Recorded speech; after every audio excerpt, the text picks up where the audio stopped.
안녕하십니까. MBC 뉴스 24입니다.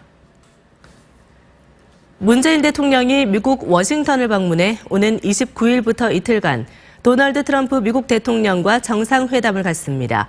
이번 한미 정상회담에서는 한미 동맹 강화와 북핵 문제 해결 방안 등이 논의될 전망입니다. 손영 기자입니다. 문재인 대통령은 취임 후 첫 한미 정상회담 참석을 위해 오는 28일부터 나흘 동안 미국 워싱턴을 방문합니다. 트럼프 대통령의 초청으로 마련된 이번 회담은 29일부터 이틀간 이루어지며 백악관 환영만찬과 정상회담, 공동 기자회견 등의 일정으로 진행될 예정입니다. 이번 정상회담에선 한미동맹 강화를 위한 양국 협력과 북핵 문제 해결, 경제협력 방안 등이 주요 의제로 다뤄질 것으로 보입니다. 우리 정부가 주한미군 사드 배치 부지에 대한 환경영향평가를 다시 실시하기로 한 데 대한 두 정상 간 논의도 있을 것으로 전망됩니다.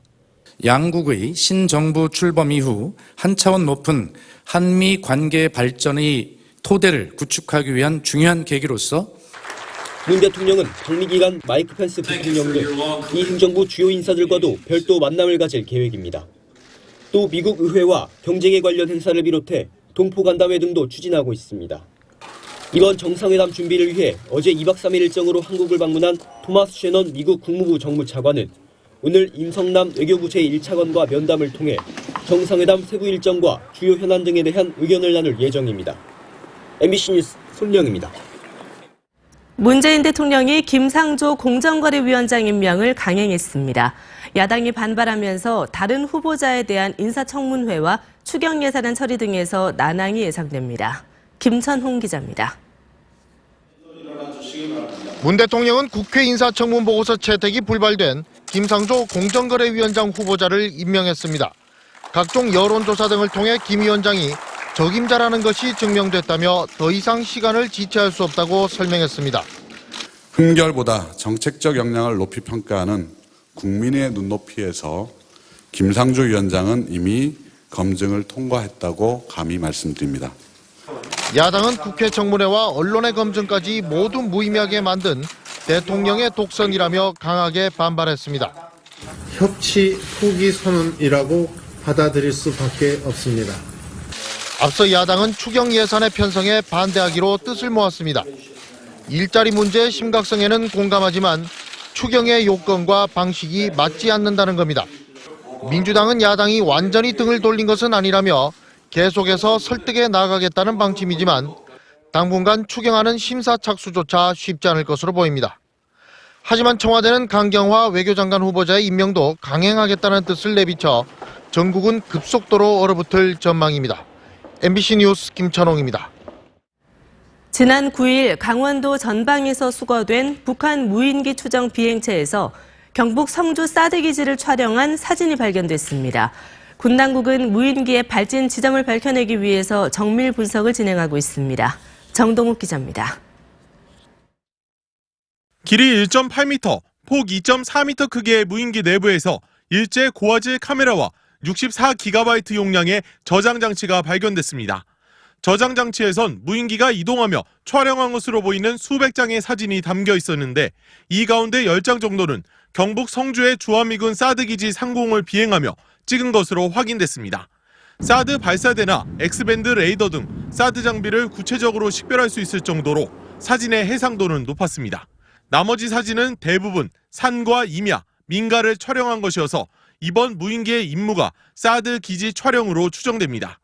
카메라의 성능과 사진 해상도에 따른 비행 추정 고도는 약 2에서 3km, 사드 기지 북쪽 수 킬로미터 지점부터 시작해 기지 남쪽까지 비행하며 사드 장비를 촬영한 것으로 분석됐습니다. 군사 분계선에서 사드 기지까지 거리는 약 270km, 무인기가 북한에서 발진한 게 확인되면 비행 거리는 적어도 500km에 달합니다. 군 당국은 한 달 정도 걸릴 것으로 보이는 정밀 분석 작업을 통해 무인기의 최초 발진 지점과 정확한 성능을 밝혀낸다는 방침입니다. MBC 뉴스 정동욱입니다.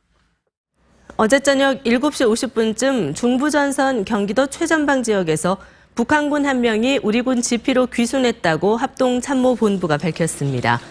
합참은 북한군이 군사분계선을 넘어오는 과정에서 남북 간의 교전은 없었으며 귀순자의 신병을 확보해 귀순 동기와 과정 등을 조사하고 있다고 설명했습니다. 연세대학교 공학관 교수 연구실의 사제폭탄 사고, 어제 저녁 용의자가 긴급 체포됐습니다. 경찰은 용의자가 해당 교수에게 불만을 품고 범행을 벌인 것으로 보고 있습니다. 조윤미 기자입니다. 연세대학교 교수 연구실에서 발생한 폭발 사고의 용의자가 검거됐습니다. 서울 서대문 경찰서는 어제 저녁 8시 20분쯤 폭발물 사용 혐의로 25살 김모 씨를 긴급 체포해 조사를 벌이고 있다고 밝혔습니다. 김 씨는 부상한 김모 교수 소속 학과 대학원생으로 평소 해당 교수에게 불만을 품었던 것으로 알려졌습니다. 경찰은 주변 CCTV를 분석하고 대학원생 등 주변 인물을 탐문한 끝에 김 씨를 용의자로 특정하고 연세대 인근 주거지에서 검거했습니다. 용의자가 CCTV의 그 사건 현장에서 이동하는 것을 확인을 했고요. 범행 폭발물을 만들었을 때 사용했던 장갑을 버리는 것을 범행을 부인하던 김 씨는 경찰이 CCTV 장면과 장갑에서 화학 반응이 나타난 것을 토대로 추궁한 결과 범행을 시인한 것으로 알려졌습니다. 경찰은 자세한 범행 동기와 경위 등을 수사한 뒤 구속영장을 신청할 방침입니다. 앞서 어제 아침 8시 반쯤 연세대 기계공학과 연구실에서 사제 폭탄이 터져 부상한 김 교수는 손과 목에 가벼운 화상을 입고 병원에서 치료를 받고 있습니다.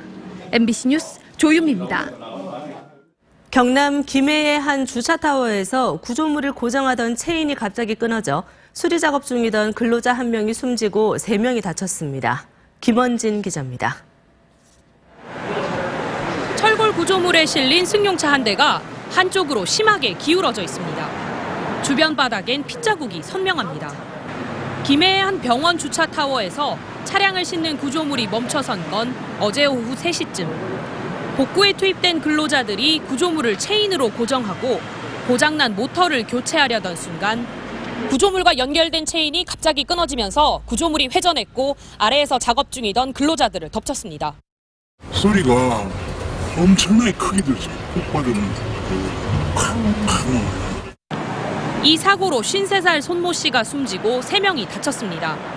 회사 관계자들 그리고 책임자 상대로 안전장구 착용 여부, 안전교육 여부 등 업무상 과실 여부 수사해서 처리할 예정입니다.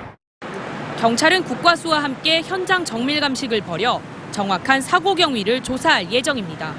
MBC 뉴스 김원진입니다. 북한이 17개월째 억류해온 미국 대학생 오토 원비어를 석방했습니다. 렉스 틸러슨 미 국무장관은 현지 시각 13일 이같이 밝혔다고 AP통신이 전했습니다. 미 버지니아 주립대 3학년이던 원비어는 지난해 1월 관광차 방문한 평양 양각도 호텔에서 정치 선전물을 훔치려 한 혐의로 체포됐으며 체제 전복 혐의로 15년 노동교화형을 선고받았습니다. 오늘부터 기온이 다시 오름세로 돌아서겠습니다. 갈수록 더워지겠는데요. 오늘은 서울 낮 최고 기온이 27도까지 오르겠고요. 목요일엔 29도, 금요일에는 32도까지 치솟겠습니다. 또 전국적으로 자외선이 매우 강해서 조심하셔야겠고요. 중서부 지방에서는 아침과 밤에 일시적으로 미세먼지 농도가 다소 짙어질 것으로 보입니다. 지금 경상도에만 소나기가 내리고 있는데요. 곧 그치겠습니다. 오늘 아침엔 중부 내륙 지방을 중심으로 안개가 짙게 끼겠고요. 낮부터는 대체로 맑겠습니다. 오늘 낮 기온은 서울 27도, 광주 29도, 대구 29도까지 오르겠습니다. 날씨였습니다. MBC 뉴스 24를 전해드렸습니다. 시청해주신 여러분 고맙습니다.